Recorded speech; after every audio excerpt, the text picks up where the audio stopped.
Hello everyone, welcome to the study concept. MPPSC की GK की MCQ series में आपका फिर से स्वागत है। और ये टॉपिक वाइज जो एमसीक्यू सीरीज चल रही है उस पर आधारित ये क्वेश्चंस मैं लेके आया हूं, जो कि वित्त आयोग जो टॉपिक है उस पर पूरे पूछे जाने वाले महत्वपूर्ण प्रश्न मैंने इसमें कवर किए हैं। तो इस वीडियो को आप अंत तक देखिएगा। वेरी इंपॉर्टेंट टॉपिक, क्योंकि मध्य प्रदेश एमपीपीएससी और अदर स्टेट्स की जो पीएससी होती हैं सब में वित्त आयोग के बारे में क्वेश्चंस अवश्य बनने की संभावना होती है। तो सारे महत्वपूर्ण प्रश्न मैंने इसमें कवर किए हैं। वीडियो को अंत तक आप देखिएगा, मैं फिर से कह रहा हूँ। साथ ही साथ वीडियो को आप लाइक कीजिए और वीडियो को ज्यादा से ज्यादा शेयर कीजिए, जिससे कि अन्य वो सारे विद्यार्थी जो कि एमपीपीएससी के साथ में अदर स्टेट पीएससी की तैयारी कर रहे हैं वो भी इस वीडियो को ज्यादा से ज्यादा देखें और ज्यादा से ज्यादा वो भी शेयर करें। लगातार मेरी स्पेशल टॉपिक्स पर एमसीक्यू सीरीज पे जुड़ने के लिए मेरा चैनल स्टडी कॉन्सेप्ट सब्सक्राइब कर लें, वो भी ऑल नोटिफिकेशन के साथ में। ऑल का जो रेडियो बटन है वो आपको सिलेक्ट करना है, देन उसके बाद में सब्सक्राइब का बटन क्लिक करना है, जिससे कि आपको सारी वीडियोस के नोटिफिकेशंस मिल सकेंगे। चलिए शुरू करता हूं ये वित्त आयोग पर पूछे जाने वाले महत्वपूर्ण प्रश्न का ये स्पेशल वीडियो। लीजिए आ गया पहला प्रश्न आपके सामने। वित्त आयोग का गठन किया जाता है, कितने वर्ष के लिए वित्त आयोग का गठन किया जाता है? 4 वर्ष के लिए, 5 वर्ष की अवधि के लिए, 7 वर्ष के लिए या फिर 10 वर्ष की अवधि के लिए? तो इसका जो सही विकल्प है वो है 5 वर्ष की अवधि के लिए वित्त आयोग का गठन किया जाता है।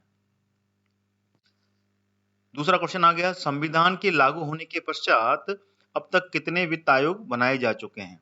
11, 13, 14 या फिर 15? तो इसका जो सही विकल्प है वो है 15। अभी तक कुल 15 वित्त आयोग का गठन हो चुका है। लीजिए अगला प्रश्न आ गया, वित्त आयोग में अध्यक्ष के समेत कुल कितने सदस्य होते हैं? 3, 5, 6 या फिर 7? तो इसका सही विकल्प है 5 सदस्य होते हैं इसमें, जिसमें कि 1+4 का रेशो होता है, यानी कि एक अध्यक्ष और 4 इसमें सदस्य होते हैं। ठीक है। और वित्त आयोग का जो गठन होता है वो किस संविधान के अंतर्गत होता है? संविधान का आर्टिकल 280 में इसका प्रावधान है, ये जरूर ध्यान रखिएगा। अनुच्छेद 280 में इसका प्रावधान किया गया है, उसी के तहत इसमें अध्यक्ष और सदस्यों की नियुक्ति की जाती है। ठीक है।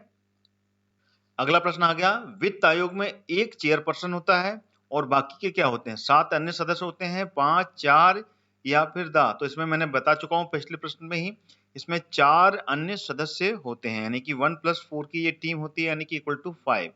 ठीक है। अगला प्रश्न आ गया, वित्त आयोग का गठन संविधान के किस अनुच्छेद के अंतर्गत किया गया था?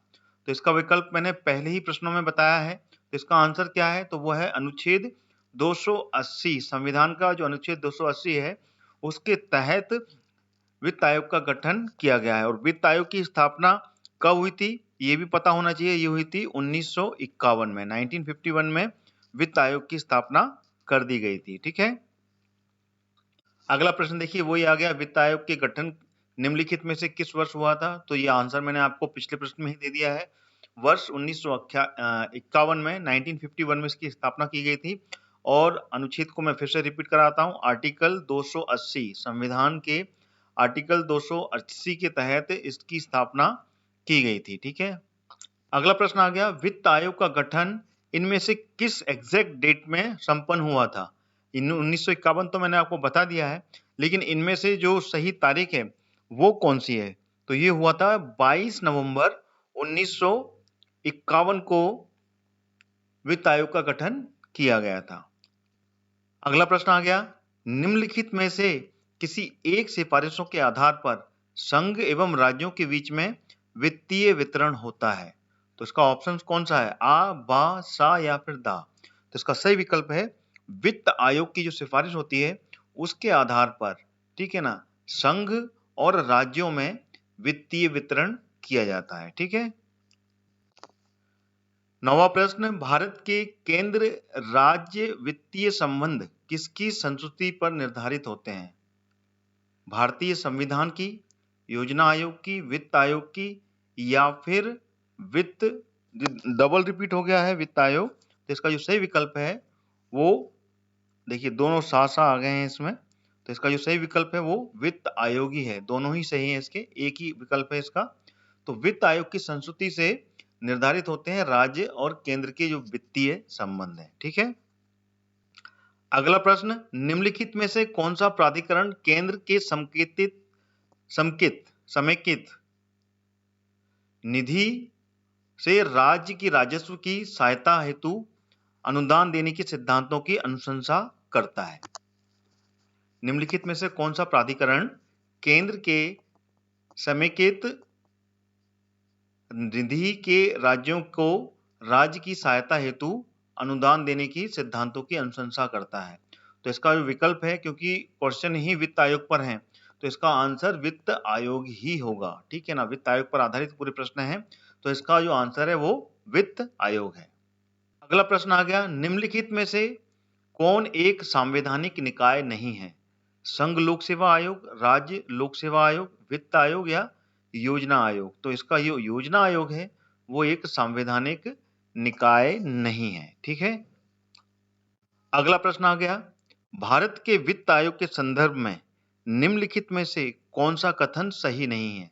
आ, यह अवसंरचना विकास हेतु विदेशी पूंजी अंतर्ग्रह प्रोत्साहित करता है, या फिर यह सार्वजनिक क्षेत्रों के प्रतिष्ठानों में समुचित वित्तीय वितरण को सुगम बनाता है, या फिर यह वित्तीय प्रशासन में पारदर्शिता सुनिश्चित करता है, या फिर इन संदर्भ में इसमें से कोई भी कथन सही नहीं है। तो ऊपर दिए हुए कोई भी कथन इसमें से सही नहीं है। ठीक है। और इसमें जो वित्त आयोग का कथन मैंने आपको पिछले ही प्रश्न में बताया कि ये राज्य और केंद्र में जो वित्तीय व्यवस्था है उसमें वितरण प्रणाली में इसको ये सहायक होता है, उनकी सहायता करता है। ठीक है ना, वित्त आयोग। और वित्त आयोग के प्रमुख कार्य में सबसे बड़ा कार्य है इन जो राज्य और केंद्र के द्वारा जो भी करों की प्राप्ति होती है उसमें केंद्र और राज्य के बीच में करों का जो राजस्व होता है और राजस्व के वितरण का जो शुद्ध कार्य होता है वो वित्त आयोग के अधीन होता है। ठीक है ना।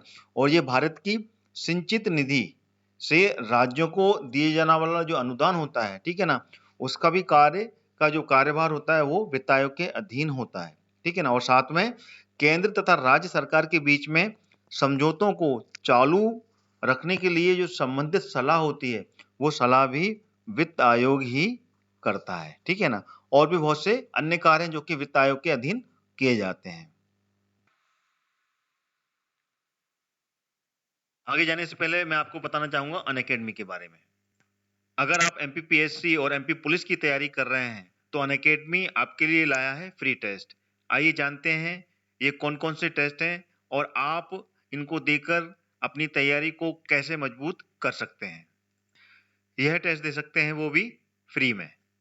जो भी बच्चे एमपीपीएससी की तैयारी कर रहे हैं उसके लिए अनअकैडमी लाया है चैंपियनशिप टेस्ट सीरीज। यह टेस्ट सिर्फ आपकी तैयारी पूरी नहीं कराएगा, उसके साथ साथ मौका देगा अनअकैडमी का 1 मंथ का फ्री सब्सक्रिप्शन जीतने का। बस आपको टॉप 3 में आना है और किसी भी एग्जाम को पास करना है। जो बच्चे एमपी पुलिस और एमपीएसआई की तैयारी कर रहे हैं उनको भी निराश होने की जरूरत नहीं है। आपके लिए भी सिमिलर अपॉर्चुनिटी है। आज ही हिस्सा लीजिए और अपनी तैयारी को मजबूत करें। पाएं मौका अनअकैडमी के सब्सक्रिप्शन जीतने का। आइए अब जान लेते हैं अनअकैडमी के प्लस बैचेस के बारे में जो आपकी जरूरत के हिसाब से बिल्कुल परफेक्ट हैं। जी हाँ, अब अनअकैडमी के साथ अपने प्रिपरेशन की जरूरत के अनुसार बैच ज्वाइन कर सकते हैं और अपनी एमपीपीएससी प्रीलिम्स में सिलेक्शन पक्की कर सकते हैं। यह सारे बैचेस जल्द ही शुरू हो रहे हैं और अपनी प्रिपरेशन में आप जहां पर भी हैं वहां से आपको बहुत मदद करने वाले हैं। जो बच्चे एमपीपीएससी प्रीलिम्स 2020 की तैयारी कर रहे हैं ध्यान से सुनिए। आपकी तैयारी के लिए अनअकैडमी ने लॉन्च किया है अचीवर बैच, जिसमें आपको एमपीपीएससी का कंप्लीट मार्गदर्शन मिलेगा, वो भी एमपीपीएससी के टॉप एजुकेटर से। यह बैच 18 फरवरी से शुरू हो चुका है। अभी भी देरी नहीं हुई है, आज ही ज्वाइन करें। इस कोर्स का कोड मैंने अपने वीडियो के डिस्क्रिप्शन बॉक्स में डाल दिया है, वहां से आप क्लिक करके ज्वाइन कर सकते हैं। जो बच्चे एमपीपीएससी प्रीलिम्स एंड मेंस 2020 की तैयारी इंग्लिश मीडियम में कर रहे हैं वो ध्यान से सुनिए। आपकी तैयारी के लिए अनअकैडमी ने लॉन्च किया है फाउंडेशन बैच, जिसमें आपको एमपीपीएससी का कंप्लीट मार्गदर्शन मिलेगा, वो भी एमपीपीएससी के टॉप एजुकेटर से। यह बैच 18 फरवरी से शुरू हो चुका है, अभी भी देरी नहीं हुई है, इसे आप ज्वाइन कर सकते हैं। इसका भी लिंक मैंने वीडियो के डिस्क्रिप्शन बॉक्स में डाल दिया है, वहां से आप क्लिक करके इस कोर्स को ज्वाइन कर सकते हैं।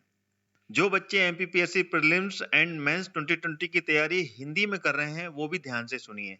आपके लिए अनअकैडमी ने लॉन्च किया है लक्ष्य एमपीपीएससी फाउंडेशन बैच, जिसमें आपको एमपीपीएससी का कंप्लीट मार्गदर्शन मिलेगा, वो भी एमपीपीएससी के टॉप एजुकेटर से। ये बैच 19 फरवरी से शुरू हो चुका है, अभी भी देरी नहीं हुई है, आप इसको ज्वाइन कर सकते हैं। इसका भी लिंक मैंने वीडियो के डिस्क्रिप्शन बॉक्स में डाल दिया है। अनअकैडमी में इंडिया के टॉप एजुकेटर्स आपको पढ़ाते हैं, तो आज ही ज्वाइन करें, देरी किस बात की है, और अपना लक्ष्य हासिल करें। और जब आप ज्वाइन करेंगे तो मेरा कोड यूज करना मत भूलिएगा। जैसे ही आप मेरा कोड यूज करेंगे इंस्टेंट 10% का डिस्काउंट मिलेगा। मेरा रेफरल कोड है हरदयाल कुशवाहा, जो कि कैपिटल लेटर में लिखा हुआ है। तो जल्द ही इस ऑफर का फायदा उठाइए, आखिरी कुछ दिन ही शेष रह गए हैं। 1 मार्च से ये डिस्काउंट 10% से घटकर 5% हो जाएगा। तो आज ही सब्सक्राइब करें और मेरा रेफरल कोड लगाना मत भूलिएगा। जैसा कि मैंने बताया आपको, मेरा रेफरल कोड है कैपिटल लेटर में जो आपको लिखा हुआ है, हरदयाल कुशवाहा। आ गया आपके सामने।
अगला प्रश्न आ गया, भारत वर्तमान 2020 में कौन सा वित्त आयोग कार्यरत है?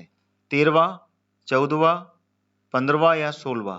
तो पिछले प्रश्न में मैंने आपको बता चुका हूं कि 15 वित्त आयोग अभी गठित हो चुके हैं और ये 15वां ही वित्त आयोग है जो कि अभी कार्यरत है। ठीक है, अगला प्रश्न आ गया, वर्तमान 15वें वित्त आयोग के जो अध्यक्ष हैं वो कौन है इनमें से?